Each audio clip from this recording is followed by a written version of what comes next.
Perasaan bahagia tengah dirasakan pasangan komedian Sule dan istrinya, Natalie Holzer.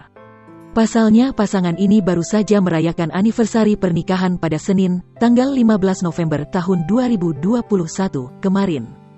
Melalui unggahan Sule dari akun Instagram pribadinya @ferdinand_sule, ia mengunggah momen kebersamaan dengan istri dan anak-anaknya. Dalam momen tersebut juga turut serta Raja Dangdut Rhoma Irama yang diundang khusus di acara ini. Diketahui Rhoma Irama merupakan sosok yang diidolakan Sule. Sementara itu putri Sule juga ikut mengucapkan ucapan ulang tahun di media sosial pribadinya. Putri Delina mengungkapkan ucapan ulang tahun dan doa harapannya ke sang ayah.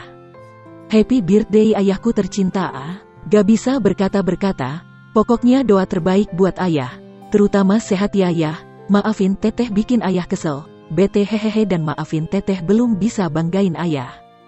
Dan bahagiain, tunggu itu semua ya teteh sayang ayah, daan anniversary pernikahan ke-1 THN juga buat bunda sama ayah. Bahagia selalu pokoknya love you guys." @Natalie Holzer @Ferdinand_Sule tulis Putri Delina.